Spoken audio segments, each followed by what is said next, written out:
નમસ્કાર મિત્રો, ખાસ કરીને આજે આપણે સાપ કટર લઈને આવ્યા છે જય ભવાની ઇન્ડસ્ટ્રીઝ જસદણ અને તમામ મોડલ જે છે સબસિડી માન્ય છે અને ખાસ વાત કે 1 HP થી લઈ અને ટ્રેક્ટર ઓપરેટેડ સુધીના બધા જ મોડલ બનાવવામાં આવે છે અને બધા જ મોડલમાં તમને જે સબસિડી માન્ય છે। તો આપણી સાથે છે જય ભવાનીમાંથી ભાવિનભાઈ। તો ભાવિનભાઈ, આપણા મિત્રોને તમે છે સાપ કટર વિશે 1 બાય 1 આપણે મોડલ જોશું તો એની માહિતી આપો। ઓકે મિતુલભાઈ, આપણે ચાપ કટરમાં આપણી પાસે 1 HP થી લઈને ટ્રેક્ટર ઓપરેટેડ બધાય મશીન જે છે ગુજરાત સરકાર દ્વારા સબસિડી પાત્ર છે, જેમાં પશુપાલન વિભાગમાં મોટર ઓપરેટેડ ચાપ કટરમાં 18,000 સુધીની સબસિડી મળે છે અને ટ્રેક્ટર ઓપરેટેડ હોય તો ટ્રેક્ટર ઓપરેટેડમાં 30,000 થી લઈને 80,000 સુધીની સબસિડી મળે છે। બરાબર છે। અને સબસિડીની વાત આવી તો આઈ પોર્ટલ ઉપર કયા કયા પ્લેટફોર્મ ઉપર સબસિડી મળી શકે છે? આઈ ખેડૂતમાં પશુપાલન પ્લેટફોર્મ ઉપર સબસિડી મળી શકે છે। અને 1 બાય 1 થોડુંક ડિટેલિંગ માહિતી આપો એટલે વિડીયોની અંદર બધા મિત્રોને જે છે સમજાઈ જાય। આપણે જે કોઈ નાના પશુપાલક હોય, જેની પાસે 2 બળદ હોય અથવા જે નાના ધોરણે પશુપાલન કરતા હોય, એના માટે આપણું 1 HP નું મશીન જે છે એ 1 કલાકની અંદર 200 થી 300 kg ચારો કમ્પ્લીટ કરી નાખે છે, કટિંગ કરી નાખે છે।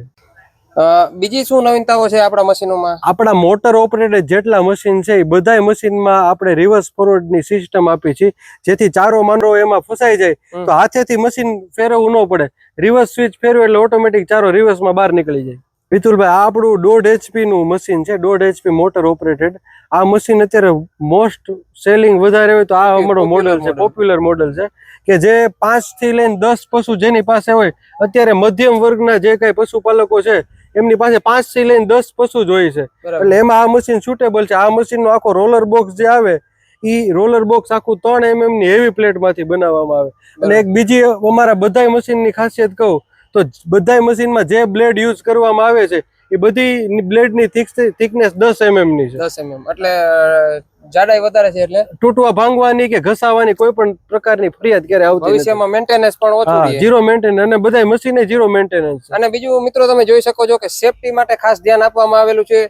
બધી બાજુ જે આ બાજુ ગેર છે, કોઈ વી બેલ્ટ છે, અહીંયા ઓવર છે, તે ઓવરમાં લાંબી સુકડી આપેલી છે, અહીંયા બધા ગેરબોક્સમાં કવર આપેલા છે, એટલે ભવિષ્યમાં પણ કોઈ અકસ્માત બનવાની શક્યતા ના રહે। આપણે ખાસ કરીને સુપડીમાં ફૂલ પ્રોટેક્શન આપેલું છે। માનો કે આપણે હાથ કોઈ પણ વધારે આપણા જે આ કટિંગ મશીન હોય એ મહિલાઓ દ્વારા યુઝ કરવામાં આવતા હોય, એટલે તમે જોશો કે આપણા મશીનમાં તમે હાથ અહીંયા સ્ટોપ થઈ જાય છે, આનાથી અંદર હાથ જવાનો પ્રોબ્લેમ આવતો જ નથી। અને બધાય વ્હીલમાં તમે જોશો તો બધાય વ્હીલ, માનો કે કોઈ આપણા પશુપાલક હોય એને આગળ પાછળ કરવા હોય તો બધાય વ્હીલ, બધાય મશીનમાં આપણે વ્હીલ આપેલા છે, જેથી થોડું ઘણું મૂવમેન્ટ કરવું હોય તો આમાંથી ને આમાંથી થઈ જાય, આરામથી પણ કરી શકે। હા, અને આ મોડલ કઈક અલગ દેખાય છે, તો આ આપણું મિની જ મોડલ છે, પણ બધાય ની એવી રિક્વાયરમેન્ટ હોય કે અમારા ઘરે પોતા અનાજ થાય છે તો બહારથી અમારે ભરડો લઈ આવવો પડે તો એની કોસ્ટ એ વધે, પ્લસ એ પ્યોર આવે કે ન આવે એની કઈ ખાતરી નથી, એટલે પોતાના અનાજમાંથી પોતે પશુ માટે હે ને ભડકું કરી શકે, દયણું દળી શકે।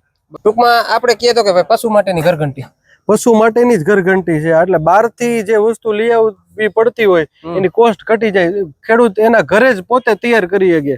આ આપણું 2 HP નું 3-in-1 મોડલ છે, એટલે ચારો કાપી શકો, દયણું દળી શકો અને પોતાના માટે જે કઈ ભડકું કરવું હોય તો ઈ કરી શકો। હવે આ મોડલ જે છે આ મોડલ કરતા મોટું આ 2 HP નું અમારું મશીન છે મિતુલભાઈ, અને આ જેની પાસે 10 થી લઈને 20 પશુ હોય ને એના માટે આ સુટેબલ છે। મિની તબેલો જેની પાસે હોય એને આ મશીન સુટેબલ છે। આ આખું મશીન તમે જોજો કવર કરેલું છે, બરાબર છે, એકેય જગ્યાએ એકેય પાર્ટ તમને ખુલ્લો નહીં જોવા મળે, સેફટી માટે તો ફૂલ ધ્યાન આપેલું છે। અને આનો આગળનું આઉટપુટ સિસ્ટમ છે જે તમારે નજીક દૂર ગમે એટલું તમે ફેંકી શકો, બરાબર છે, એડજસ્ટ માટે આપેલું છે। અને આને આ મશીનમાં જો આટા ચક્કી જોતી હોય તો પછી આ આપણી આટા ચક્કી આમાં આવે। નજીકથી બતાવજો ભાઈ, આપણે જે ઘરઘંટી હોય એ ટાઈપનું જે અંદર કટર કહી શકીએ આપણે, અને આમાં જાળીથી આપણે આમાં અલગ અલગ જાળી આમાં યુઝ કરીને અલગ અલગ જેવડું કટિંગ કાઢવું એવડું કાઢી શકીએ। અને આ જે છે ઘંટી એ બધા જ મોડેલમાં ફિટિંગ થાય, બધા જ મોડેલમાં ઘંટી એક્સ્ટ્રા જોતી હોય તો મળી જાય, અને બધા મોડેલમાં ફિટિંગ થઈ શકે, બરાબર છે। અને આ જે આપણું જે JB 700 મોડેલ છે 2 HP નું, આ આપણું સબસિડી પાત્ર જ મશીન છે। આમાં જો ઘંટી આપણે લગાડીએ તો ઘંટીમાં 1 HP મોટર વધી જાય, એટલે આમાં મોટર 3 HP ની લગાડવી પડે, બરાબર, એ તો જે છે એના ચોઈસ મુજબ। હા, ચોઈસ મુજબ। આ મોડલ, આ બધા મોડલ જોઈએ એના કરતા કઈક અલગ લાગે છે। જેની પાસે 20 થી વધુ પશુ હોય, 20 થી 40 પશુ, એના માટે અમારો 3 HP બ્લોવર ટાઈપ મોડલ છે, જેમાં 2 આઉટપુટ આપેલા છે. એક તો તમે ઉપરથી ને ડાયરેક્ટ ટ્રોલી લોડ કરી શકો, પ્લસ નીચેથી તમારે કાઢવું હોય તો નીચેથી કાઢી શકો તમે. અને આમાં રિવર્સ ફોરવર્ડ નો ગેરબોક્સ આપેલો છે, જે તમે માનો કે વધુ ઓવર થઈ ગયો હોય, વિતુલભાઈ ચારો ફસાણો હોય, તો તમે આમ પુશ કરશો એટલે ઓટોમેટિક મશીન રિવર્સ ફરીને બધો ચારો બહાર કાઢી નાખશે. બરાબર છે, ખાલી પુશ જ કરવાનું, ખાલી પુશ જ કરવાનું. અને તમે જોઈ શકશો આમાં પણ આપણે બધી જગ્યાએ સેફટી પૂરેપૂરી, એકે પાર્ટ ખુલ્લો નથી. પ્લસ આ ઉપર પ્રેશર બનાવવા માટે 2 સ્પ્રિંગ આપેલા છે રોલર ઉપર. બરાબર છે, એટલે ચારો જે આવે એની અંદર ઓટોમેટિક એડજસ્ટ કરીને ઈ ઉપર અપડાઉન થઈ જાય. હા, તો મારા અંદાજે એવું લાગે છે કે આમાં ચારો ફસાવાની શક્યતા ઓછી રહી. આમાં ચારો ફસાવાની શક્યતા કોઈ પણ માં રહેતી જ નથી. પણ કદાચ જો ફસાઈ જાય તો બીજા બધા મોડલમાં આપણે રિવર્સ ફોરવર્ડ ની સ્વિચ આપેલી છે. આ 3 HP નું મશીન છે એટલા માટે આપણે આમાં રિવર્સ ફોરવર્ડ નો ગેરબોક્સ જ આપી દીધેલો છે.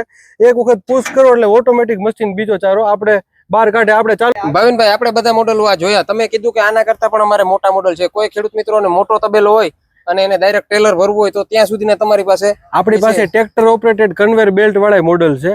અને કોઈને ભાડે હકાલવા માટે જોતું હોય ચાપ કટર, તો એમના માટે અલગ આખું ટ્રેક્ટર ઓપરેટેડ મશીન છે, ઈ પણ લઈ શકે. 1 HP થી માંડીને 20 HP મોટર ઓપરેટેડ અને મિની અને મોટા ટ્રેક્ટરમાં સુટેબલ થાય બધા જ મોડલ આપણી પાસે અવેલેબલ. બરાબર છે. હવે આપણે મોડલ બધા જોયા, તો થોડીક મોડેલની તમારી ખાસિયતો સમજાવો, કેવી મજબૂતાઈ છે, કયા પ્રકારનું આમાં મટીરીયલ વાપરવામાં આવે છે? આપણા બધા મશીન જે છે એ બધા મશીનનું જે કઈ મટીરીયલ છે એ બધું લેઝર કટ આપણે વાપરીએ છીએ. બરાબર. અને જેને રોલર બોક્સ છે એ બધા 4 થી 5 mm ના રોલર બોક્સ આવે છે. બધા મશીનમાં આપણે રિવર્સ ફોરવર્ડ સ્વિચ આપીએ છીએ. બધા મશીન આપણા સબસિડી માન્ય છે. અને આગળ પાછળ કરવા માટે આપણે વ્હીલ આપીએ છીએ. અને મજબૂતી આ 0 મેન્ટેનન્સ છે, આપણા 1 ટાઈમ ઇન્વેસ્ટમેન્ટ. એક વખત લઈ લ્યો પછી એમાં કોઈ પણ પ્રકારનું મેન્ટેનન્સ આવતું નથી. બરાબર. છતાં પણ કોઈ ખેડૂતોનો પ્રશ્ન હોય તો આમાં ગેરંટી વોરંટી કઈ રીતે હોય? આમાં આપણી મોટર આપણું પોતાનું જ પ્રોડક્શન છે. મોટરમાં આપણે 1 વર્ષની ગેરંટી આપીએ છીએ અને મશીનમાં આપણે 1 વર્ષની કંપની ફોલ્ટની વોરંટી આપીએ છીએ. બરાબર છે ભાઈ. ખાસ હવે વાત કે કિંમત જણાવી દો કે આપણે કેવી રીતે. આપણી પાસે ખેડૂતની રિક્વાયરમેન્ટ પ્રમાણે અલગ અલગ મોડલ છે, જે 18,000 થી સ્ટાર્ટિંગ થઈને પછી ખેડૂતને કેટલા HP નું મશીન જોઈએ છે કિંમત એના ઉપર આધારિત. હા, બરાબર છે. તો આ લાઈન ઉપર તમારે કેટલો સમય થયા છો? આપણા છેલ્લા 8 થી 10 વર્ષથી આપણા સબસિડી માન્ય મોડલ છે ગુજરાતમાં. બનાવવાનો તો બહુ ઘણા સમયથી અમે મેન્યુફેક્ચરિંગ કરીએ છીએ, પણ એગ્રીકલ્ચરના અલગ અલગ મશીનો બનાવતા હતા, પણ ચાપ કટરમાં અત્યારે આપણી માસ્ટરી છે. બરાબર છે. અને સાપ કટરની દુનિયામાં જો સૌથી જૂનું નામ કહીએ તો એ છે જય ભવાની ઇન્ડસ્ટ્રીઝ. તો વધુ માહિતી માટે તમને જે કંપનીનો નંબર આપેલા છે ડિસ્પ્લે ઉપર, એક વખત તમારા કંપનીનું એડ્રેસ આપી દો. અમારી કંપનીનું નામ છે જય ભવાની ઇન્ડસ્ટ્રીઝ, જે જસદણમાં આટકોટ રોડ ઉપર આવેલી છે. ફરી પાછા મળીશું આવા જ એક વિડીયો સાથે. ત્યાં સુધી આપણી સાથે જોડાયેલા રહેજો.